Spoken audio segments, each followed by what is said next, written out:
I found two first-class tickets inside a locked drawer, one for my husband, the other for a cousin I had never met.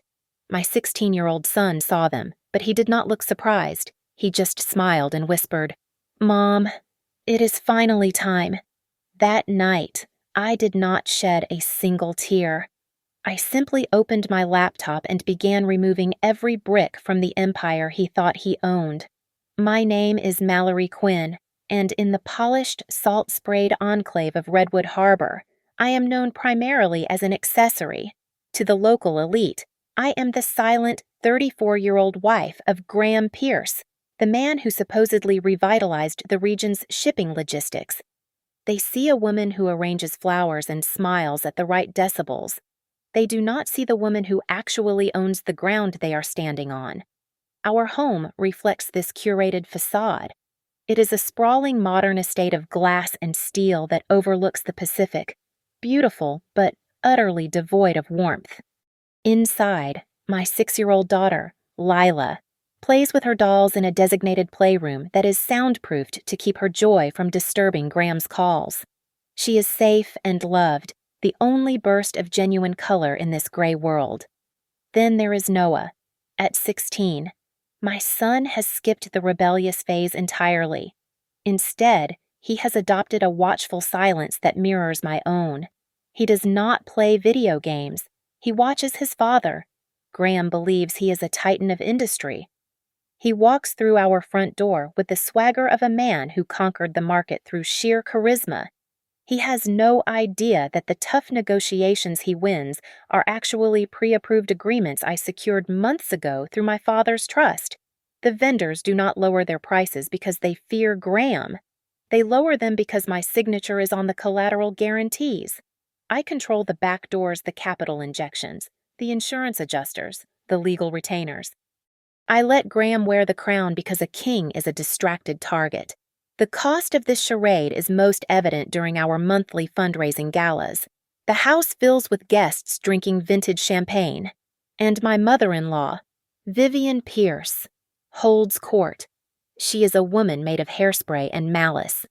Last week, she clinked her spoon against a crystal glass to make a toast. "To my son, Graham," she announced, her voice dripping with performative pride, "who carries the weight of the world. And to Mallory, who keeps the house so tidy. It must be nice to have such a simple mind. Dear, brings a certain rustic charm to our sophisticated world." I smiled and sipped my water. The guests chuckled. They did not know that the catering company was only serving them because I personally covered Vivian's unpaid invoices from the previous 3 events. The dynamic began to shift 2 months ago. Graham started placing his phone face down on the marble kitchen island. His business trips to the city became frequent, stretching from 1 night to 3. Then came the story of the cousin. "Mal, honey," he said one evening, avoiding my eyes. "I have a distant cousin, Sloane. She is going through a rough divorce. I might need to help her with some legal fees. You know, family helps family. I knew his family tree better than he did. There was no Sloane." I looked across the table at Noah. He was cutting his steak with precise, surgical movements. He did not look up, but I saw the slight tightening of his jaw. He was not hurt. He was counting.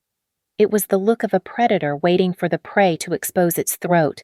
I chose this invisibility. It is not submission. It is camouflage. When people think you are weak, they stop hiding their secrets from you. They leave documents on desks. They speak freely on phones in the next room. They underestimate the quiet wife in the corner. Late Tuesday night, I was organizing the household digital archives when a notification popped up in the spam folder.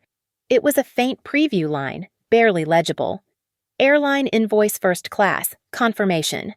I moved my mouse to click it, my heart rate holding steady at 60 beats per minute. Before the cursor could touch the subject line, the email vanished. It had been recalled or permanently deleted from the server side. Someone was covering their tracks, but they had made a mistake. They assumed I was not watching. The lock on the bottom drawer of Graham's mahogany desk was not sophisticated. It was a standard tumbler mechanism. the kind meant to deter curious housekeepers rather than a determined wife. I found the spare key where he always left it, taped beneath the base of his Businessman of the Year. Trophy, a hollow award for a hollow man. I turned the key, and the click sounded like a gunshot in the silent house. Inside, nestled between legitimate tax returns and property deeds, lay the envelope. I slid the contents out. They were 2 printed boarding passes, first class, departing next Friday. The destination was not the gray industrial hub of Chicago, where the shareholder conference was allegedly taking place. The destination was Isla Vela, an exclusive resort island known for non-extradition policies and $7,000 a night villas. I read the names, Graham Pierce, and beside him, Sloane Calder. Next to her name, Graham had written a note in blue ink, cousin.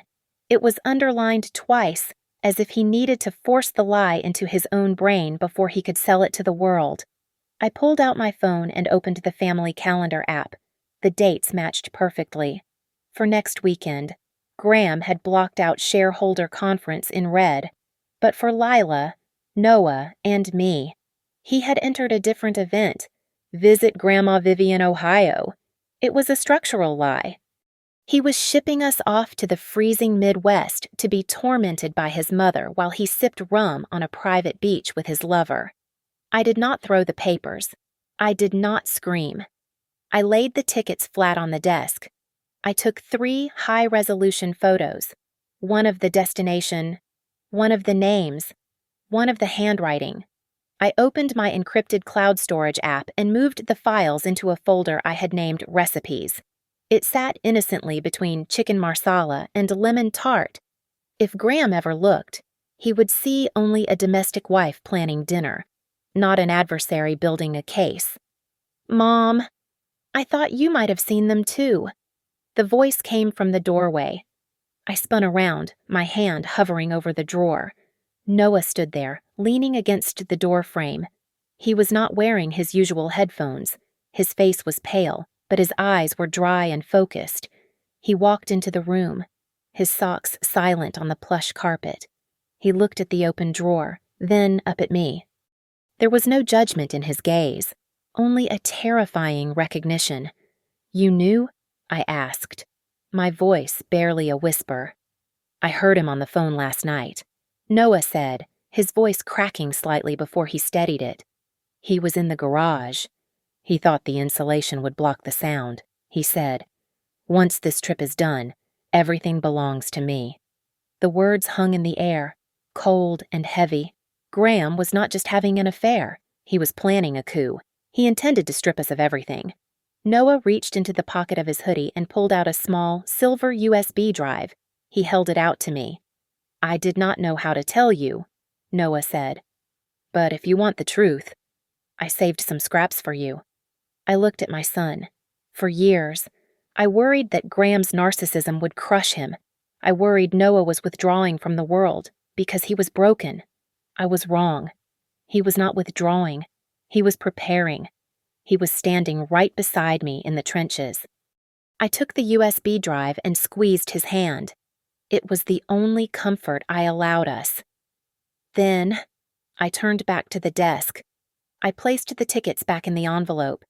I positioned the envelope exactly 3 inches from the left edge of the drawer. Just as I had found it, I closed the drawer and turned the key until it locked. To catch a thief, you must let him believe he has already gotten away with it. Go to your room, Noah, I said softly. We never had this conversation. He nodded and slipped away. I pocketed the key and walked out, leaving the room exactly as silent and treacherous as before. I waited until the engine of Graham's Porsche faded down the driveway before I picked up the phone. I did not call a divorce attorney. Not yet. I called Grant Heller, the estate lawyer who had managed my father's assets for 40 years. Grant answered on the second ring, his voice rasping with the familiarity of a man who knew where all the bodies were buried. Mallory, he said. It is early for you. Grant, I need to activate the safety clause, I said, my voice steady. The one Dad added to the commercial guarantees in 2010. Separate the signing rights from the collateral accounts. There was a long pause on the line. Mallory, you know what that does. It freezes the credit lines for Pierce Meridian Group. If Graham tries to authorize a payment over $10,000 without your countersign, the bank will bounce it. I know, I replied. Do it. Effective immediately. I hung up and opened the corporate structure files. For the last decade, Graham had strutted through boardrooms believing he was the monarch of Pierce Meridian. I looked at the charts in front of me. The reality was stark in black and white. Graham was the CEO, a salaried employee with a fancy title.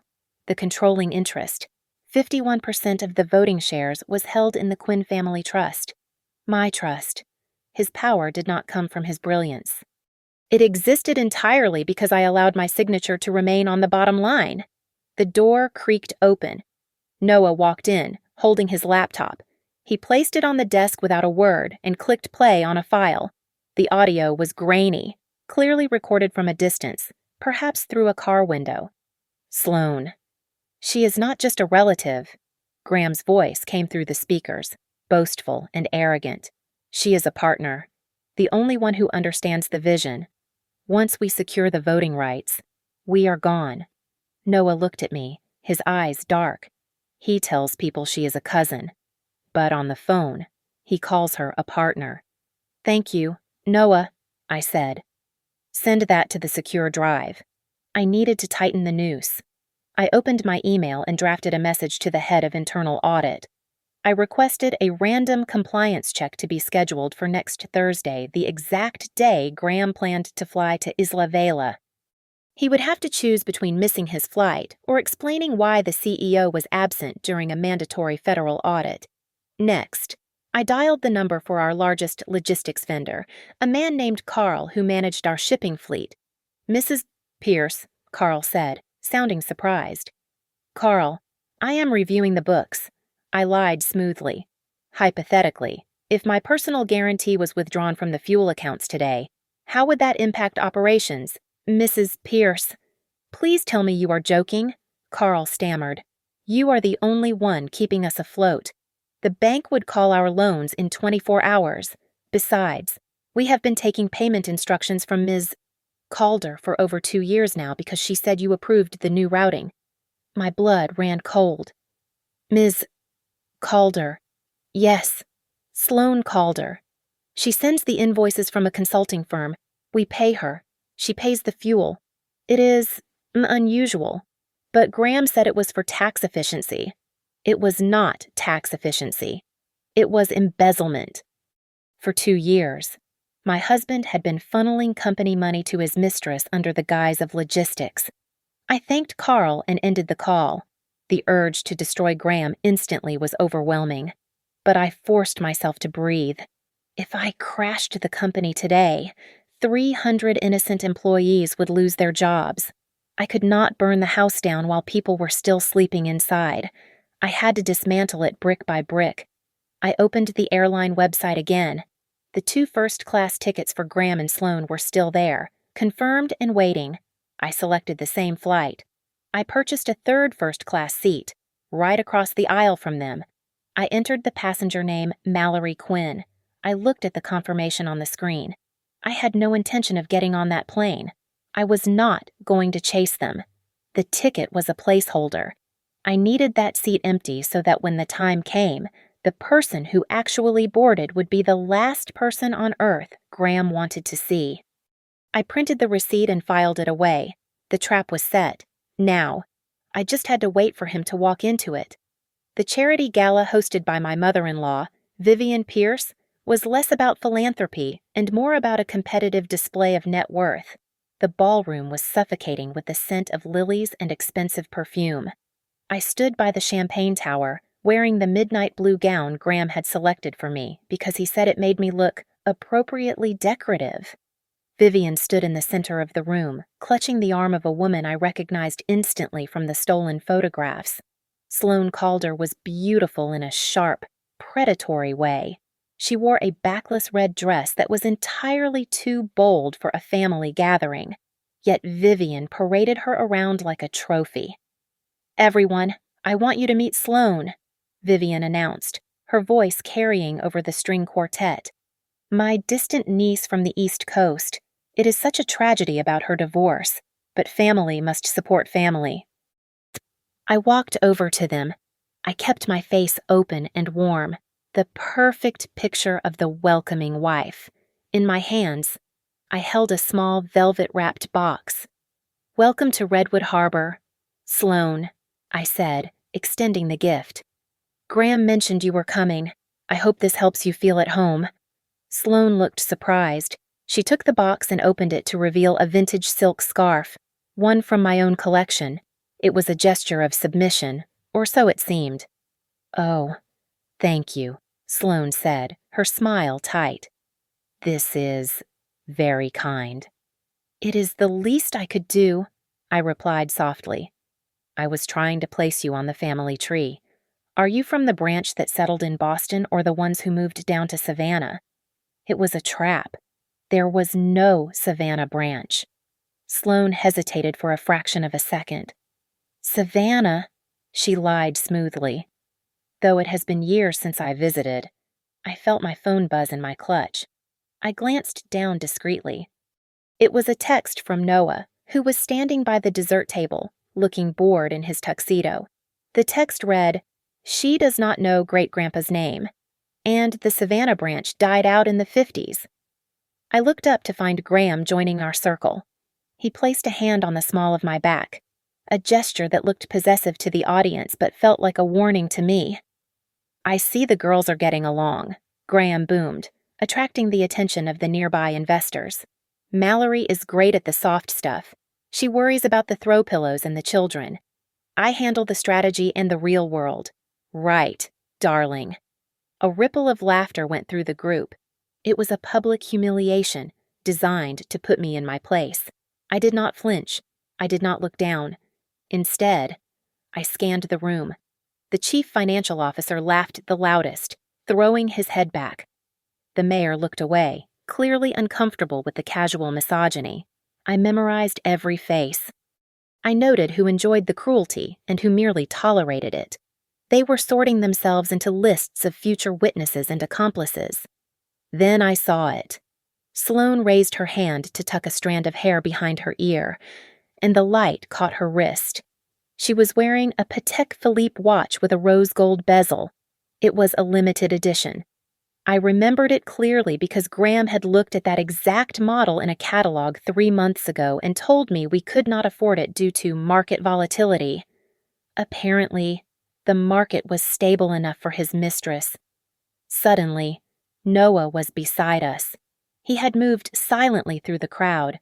He held a plate of hors d'oeuvres, looking like the innocent teenager they all assumed he was. "Hi, Cousin Sloan," Noah said, his voice cheerful.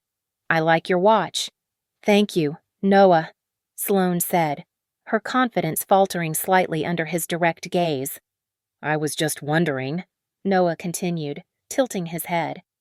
"If you are just a cousin visiting from out of town, why do you have a level 4 executive keycard for Dad's office floor inside your purse? I saw it when you opened it to get your phone." The air left the conversation instantly. The silence that followed was heavy and sharp. The CFO stopped laughing. Vivian's smile stiffened into a rictus of panic. "Noah." "Do not be rude," Graham said, his laugh sounding like grinding gears. "Sloan is consulting on a project. She needs access." "Oh," Noah said, shrugging. "Cool. Just asking." He walked away, leaving a fracture in the perfect facade Graham had built. Vivian immediately began talking loudly about the floral arrangements, desperate to cover the awkwardness. Graham glared at me, blaming me for our son's lack of tact, but I just took a sip of my water. Noah was not being rude. He was using a sledgehammer on their glass house. Later that evening, as the party wound down, I walked past Graham's home office. The door was ajar. On his desk, sitting squarely on top of a stack of unread mail, was a thick white envelope. The red stamp on the front was unmistakable internal audit, confidential. It had been delivered by courier that afternoon. Graham had been so busy playing the king at his party that he had not even noticed the guillotine blade resting on his own desk. I walked past the door and turned off the hallway light. I let him sleep one more night in peace. The morning of his departure, Graham was a blur of frantic energy and cologne. He stood by the door with a carry-on bag that was too light for a week-long business trip. He checked his watch 3 times in 1 minute. "I need you to take the kids to my mother's house for a few days," he said, not looking at me. "I will be in meetings until late every night, and I do not want you overwhelmed. Vivian is expecting them by noon." "Of course," I said, smoothing his lapel. "I will handle it." I waited exactly 10 minutes after his Porsche cleared the gates. I did not drive to Vivian's estate. I would never send my children to that woman, especially not now. Instead, I drove them to the home of Mrs. Higgins, my former nanny who had retired 3 years ago. She was the only person in this town whose loyalty could not be bought. The children were safe. I returned to the empty house and opened my laptop. I pulled up the tracking feed from the GPS transponder I had slipped into the lining of Graham's briefcase months ago. The dot moved steadily down the highway, but then it veered off the exit toward the airport. It headed downtown. It stopped at the Meridian, a luxury high-rise apartment complex. I switched to the audio feed. It was faint, but clear enough. "Finally," a female voice said. It was Sloane. Did she suspect anything? "Mallory, never." Graham laughed. "She is busy packing the kids off to my mother." "Listen, we stick to the script. After the shareholder meeting tomorrow, we announce the restructuring. We strip the voting rights from the trust, and then we fly." My hands were cold as I reached for the USB drive Noah had given me. I plugged it in. The folders were disorganized, a chaotic collection of snatched data. I clicked on a PDF labeled Draft Transfer V4. It was a contract transferring 100% of my voting rights in the Pierce Meridian Group to Graham Pierce. On the signature line, my name was already signed. It was a perfect forgery. I traced the curve of the M on the screen. He had practiced. Then I scrolled down to the comments section in the margin. There was a note highlighted in yellow, written by their corporate counsel, contingency plan. If Mallory resists the transfer, we leverage the son. Use Noah's school records to paint a picture of maternal neglect. We can file for emergency custody based on her mental instability. The room seemed to tilt. They were not just stealing my money. They were planning to paint me as insane and take my children. The cold calculation of it stopped my heart for a beat. Then, the rage came. It was not a hot fire. It was absolute zero. I picked up my phone and dialed Grant Heller. "Grant," I said, my voice dangerously calm.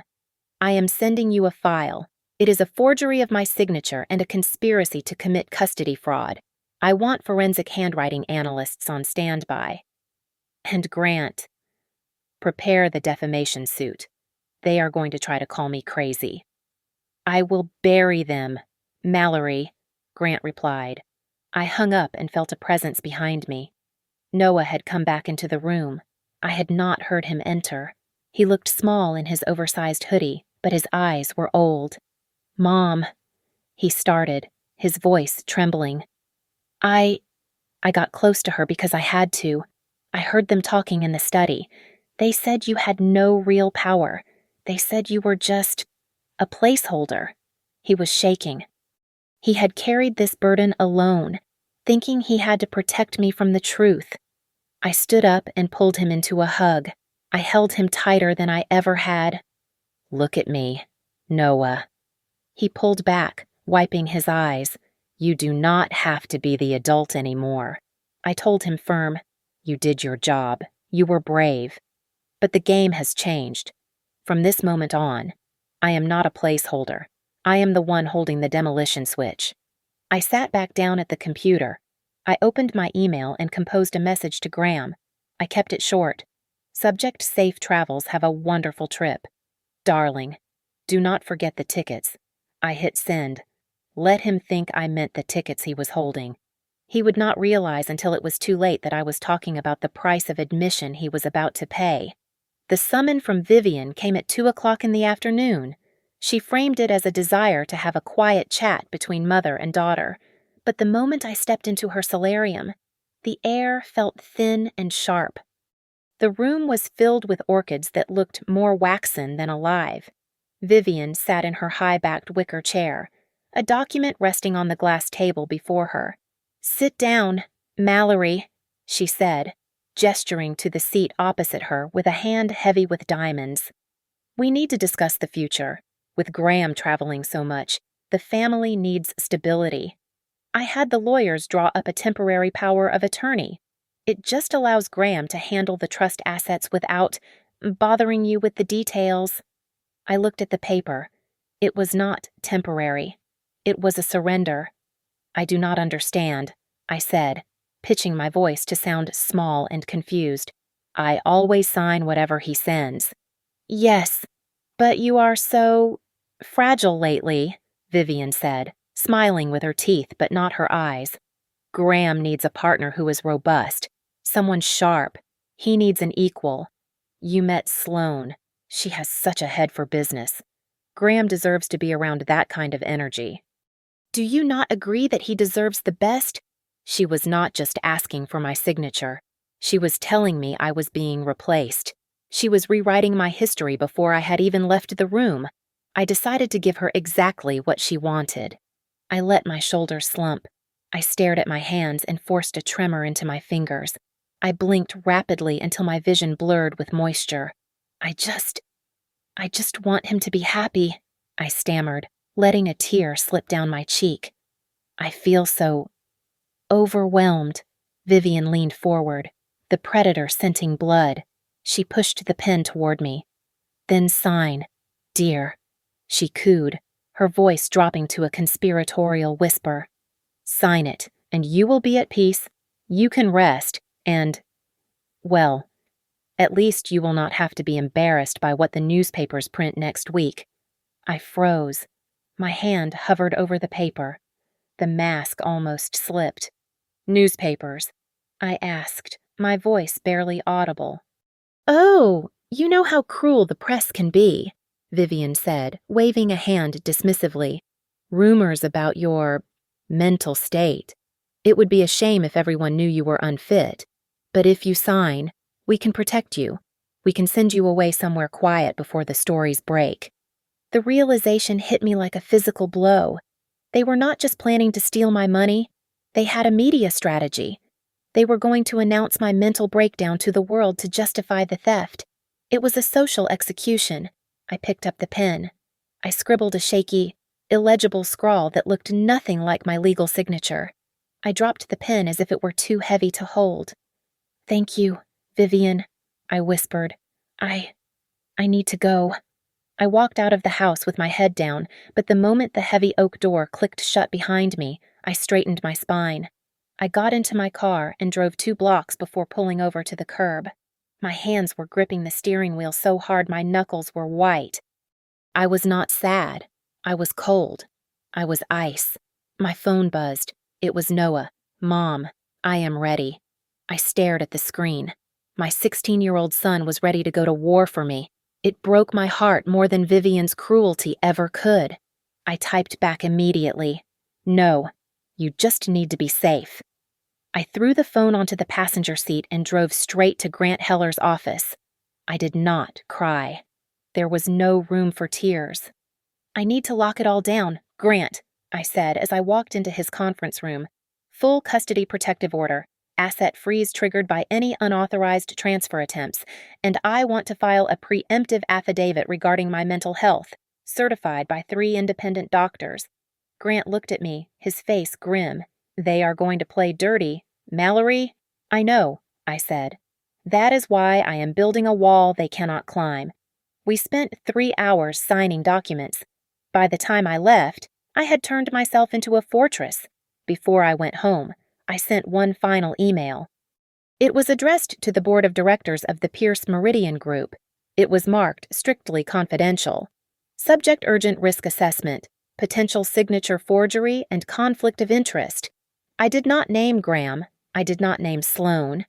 I simply laid out the possibility of irregularities that required an immediate emergency session. I baited the trap, and I knew their own panic would do the rest. That night, the house was silent. The kids were safe at Mrs. Higgins' house. I stood in the kitchen, the only light coming from the open refrigerator. I pulled up the photo of the 2 first-class tickets on my phone. Graham and Sloan. Depart. Arrive. I looked at their names one last time. Go ahead and fly. I whispered into the darkness. Then, fall. The first domino fell at 9 o'clock in the morning, and it made no sound at all. The internal audit team, moving with the speed I had requested, flagged a series of irregularities in the accounts payable ledger. They found a recurring monthly outflow of $15,000 to an entity named Calder Consulting. On paper, it was for logistical optimization services. In reality, the company was registered to a post office box in Delaware that traced back to Sloan's personal bank account.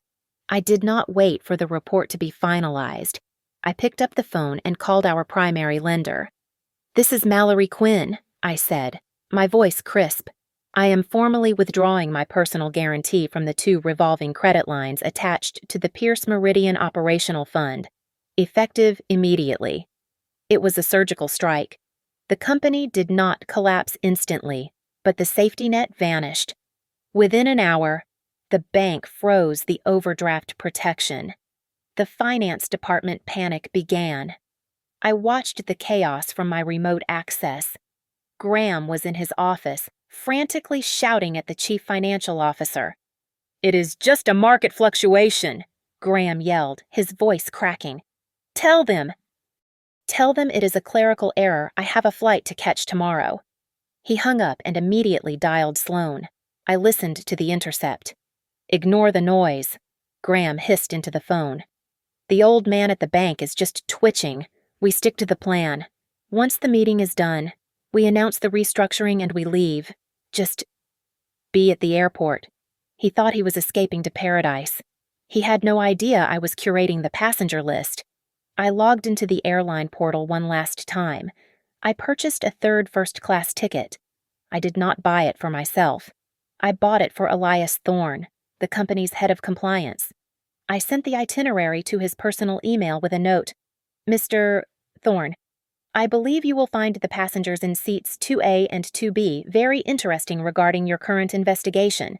Please be at the gate to verify identities." While Graham was fighting fires at the office, Vivian began her assault on the social front.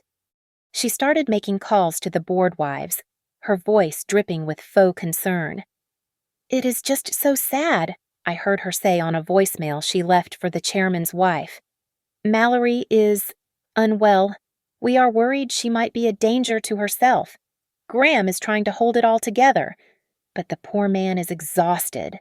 She was laying the groundwork for a competency hearing, unfortunately for Vivian. I had anticipated this. My lawyer, Grant, had already filed 3 separate psychiatric evaluations from the past week, all certifying me as perfectly sane and highly intelligent. Vivian's rumors were not just lies, they were now documented evidence in a defamation lawsuit. Then came the hardest part. Graham summoned Noah to his study. "I need to speak to my son." Graham had texted me. "Alone." I looked at Noah. He was wearing his school blazer. Inside the breast pocket was a high-fidelity recording pen, fully legal in our state for recording conversations where one party consents. "You do not have to go," I told him. "I want to," Noah said. "He needs to say it." Noah was gone for 20 minutes. When he returned to the car where I was waiting, he looked pale but determined. He handed me the pen without a word. I plugged it into my tablet and put on my headphones. The audio was crystal clear. "Listen, Noah." Graham's voice was smooth, manipulative. "Your mother is going through a hard time. She is confused. I need you to sign a statement saying she has been neglecting you. It is to help her get treatment." "And if I do not?" Noah's voice asked, steady and calm. There was a pause, then the sound of ice clinking in a glass.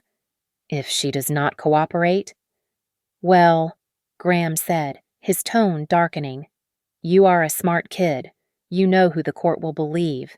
The successful CEO or the housewife who spends all day talking to herself. If you want to keep your lifestyle, Noah, you will help me fix this. I took the headphones off. My hands were shaking, not from fear, but from the adrenaline of absolute victory.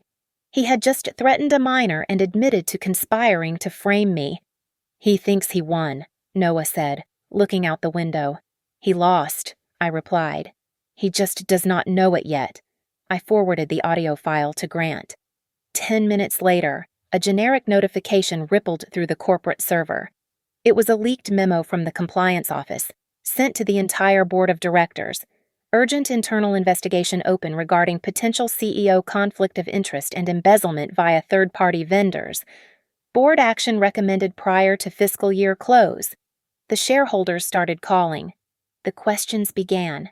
The ground beneath Graham's feet was crumbling, and he was too busy packing his bags to notice he was already falling.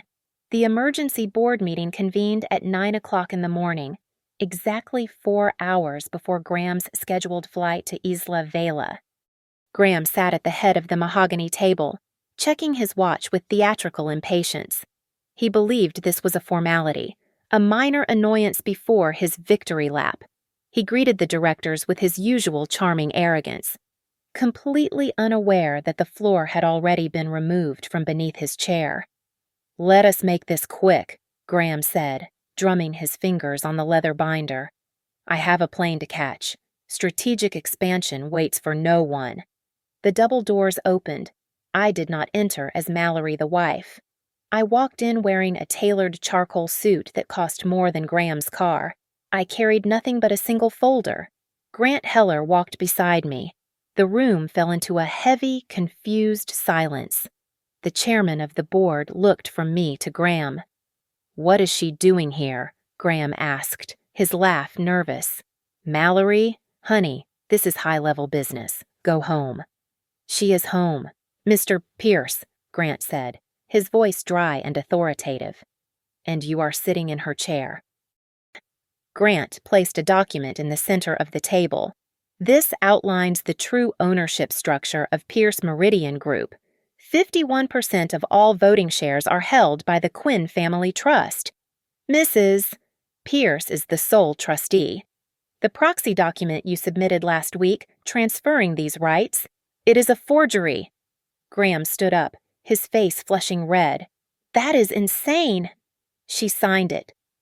We have 3 forensic analysts who disagree, I said softly. I did not shout.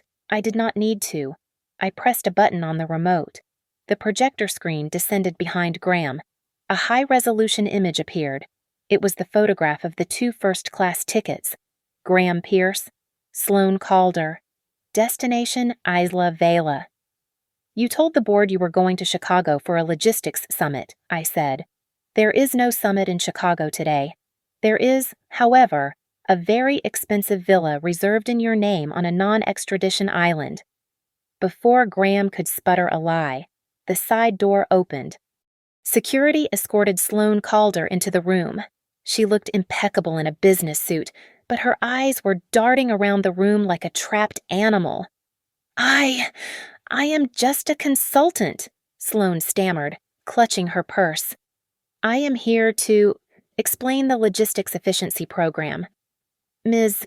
Calder, I said, my voice polite. Since you are supposedly Graham's cousin from the Savannah branch, could you please tell the board the name of our mutual great-aunt who founded the family trust? Sloane froze. She looked at Graham. He looked away. I do not recall, Sloane whispered. Her name was imaginary, I said, just like your degree in logistics. Grant then played the audio file. Noah's recording filled the acoustic quiet of the room.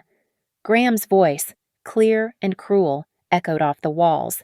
If she does not cooperate, you know who the court will believe. We leverage the sun.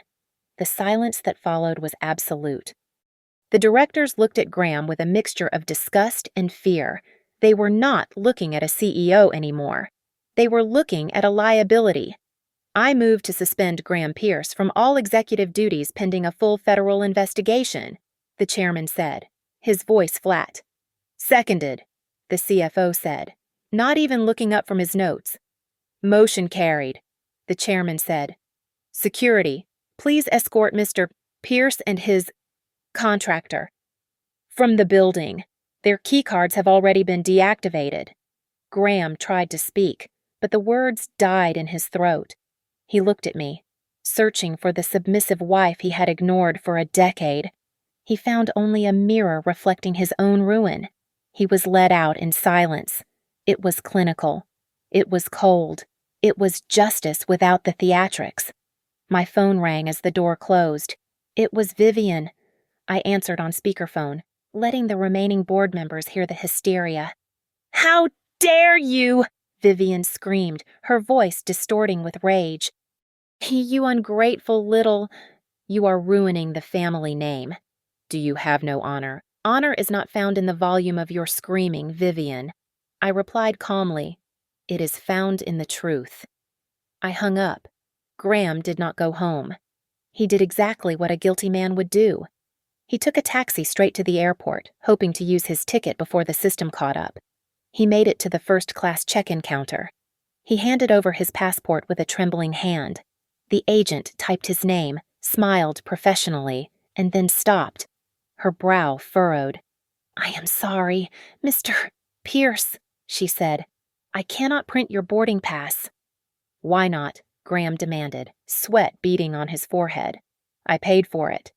"There is a flag on your identity from your corporate compliance office," she explained pleasantly. "It indicates an active financial investigation. You are not on a no-fly list, sir, but we are required to hold your check-in until we get clearance from the issuer. It should only take 45 minutes. Graham turned around. He saw the flashing lights of the press vans pulling up to the curb outside the glass doors. He was not under arrest, but he was trapped. I had not sent the police to get him. I had simply made sure he would be standing still long enough for the world to see him fall. I stood near the entrance of the private lounge, watching Graham pacing like a trapped animal. When he saw me, he did not run. He lunged toward me, grabbing my arm and pulling me into the alcove near the duty-free shop, away from the flashing cameras of the paparazzi that had gathered at the terminal entrance. His face was a mask of sweat and desperation. Mallory, listen to me," he hissed, his eyes darting around. "What do you want? Is it the money you want the shares?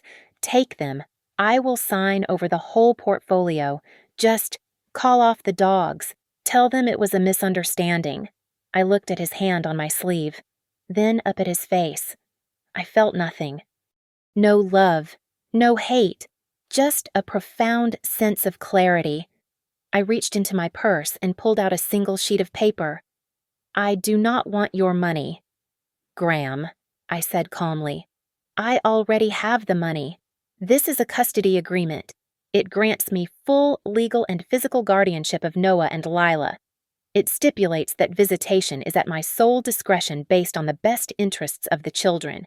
Sign it." You are taking my kids," he gasped, his voice breaking. "No," a voice said from behind me.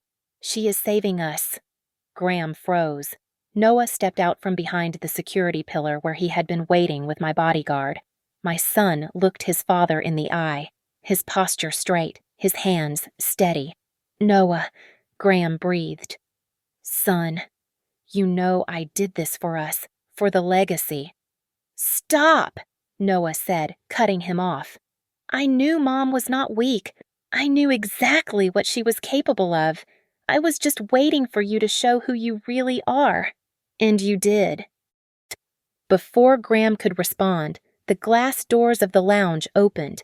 2 compliance officers, led by Elias Thorne, escorted Sloane Calder out. She was not in handcuffs, but the way they flanked her made it clear she was not free to leave. She spotted Graham and started to move toward him, but stopped when she saw the cameras.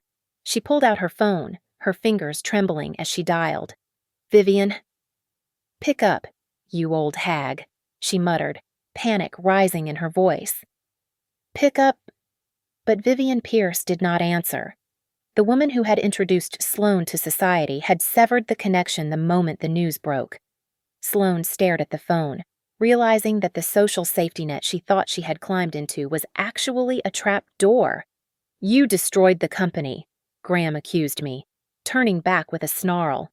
"300 people will be out of work because of your ego." "Wrong," I corrected him.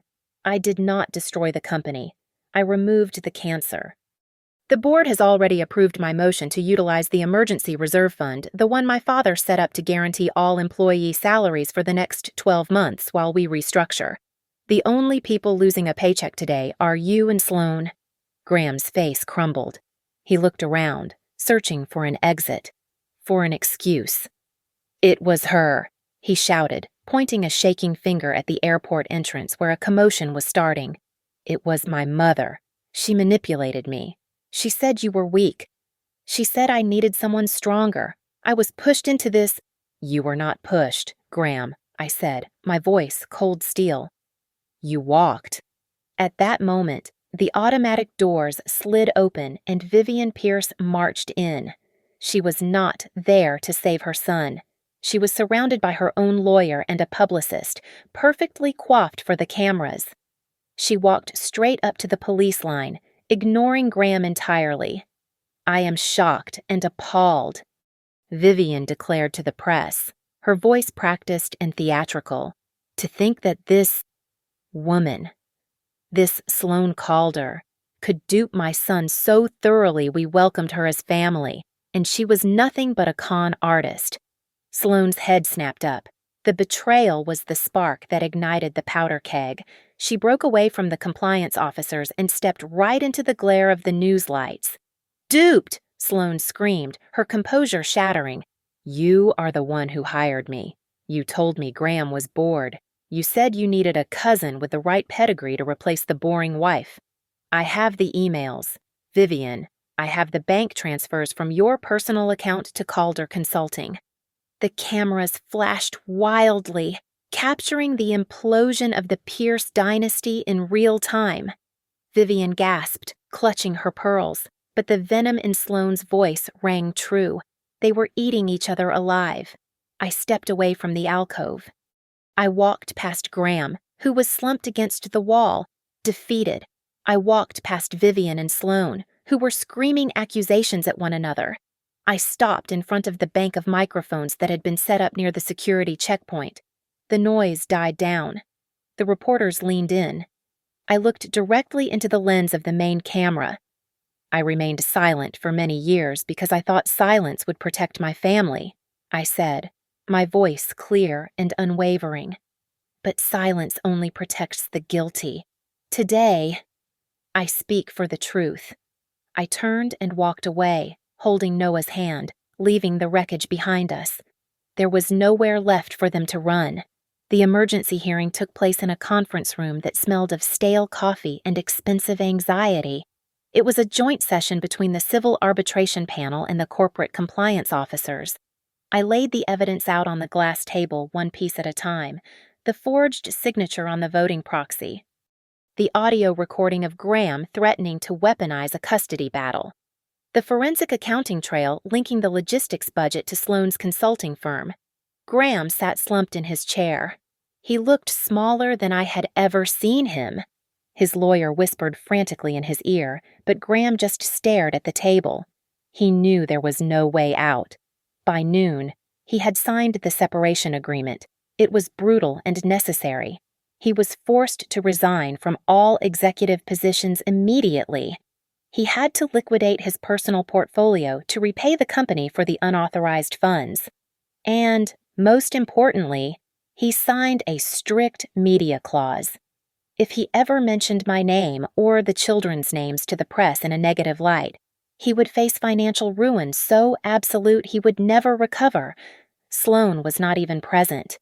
She was already answering questions from federal investigators regarding contract fraud. The accounts for Calder Consulting were frozen. She had realized too late that she was never a partner in this game. She was just the getaway car that got caught while the drivers tried to run. Vivian fared no better. The board voted unanimously to remove her from all honorary positions. The social elite of Redwood Harbor operate on a currency of reputation, and scandal is the only bankruptcy they fear. When the news broke that she had conspired to defraud her own grandchildren, the invitations stopped coming. The charity galas, the garden parties, the board meetings, she was erased from them all. She was left alone in her mansion with nothing but her bitterness for company. Then came the final turn of the knife. I pulled a weathered leather binder from my briefcase. "My father left this," I told the remaining board members. "It is a solvency protocol. It contains a clause that only activates if the sitting executive demonstrates a gross lack of integrity that threatens the family legacy." The lawyers read it in silence. My father had predicted this years ago. He knew Graham was ambitious but weak. The document gave me the unilateral power to restructure the entire organization. I did not burn the company down. I saved it. I kept the key staff, the people who actually did the work. I established a salary protection fund for the employees. I cut the vanity projects, the private jets, the marketing galas, the sponsorship deals Graham used to see his name in lights. Later that afternoon, I sat with Noah on the back porch of our home. The house was quiet, but it was a peaceful silence, not a suppressed one. "Mom," Noah said, looking down at his sneakers, I am sorry I had to grow up so fast. I should not have had to do that." I reached out and took his hand. "You did what you had to do to survive. But the war is over, Noah. From today on, you are just a teenager. You go to school. You worry about grades and girls. I will handle the rest." Graham tried to approach me one last time in the parking lot as I was leaving the office. He looked disheveled, stripped of his armor. "Mal, wait," he called out, his voice cracking. I made a mistake. We can fix this, please. Just talk to me." I looked at him. I remembered the years of gaslighting, the coldness, the calculated cruelty. I could have screamed at him. I could have listed every sin he had committed. Instead, I got into my car and closed the door. I gave him the only thing he truly deserved, my absolute silence. I drove home. The house belonged to me now, legally and spiritually. I walked through the front door and hung my keys on the hook. The late afternoon sun was streaming through the windows, illuminating the dust motes dancing in the air. I went to the kitchen counter. The file was still there.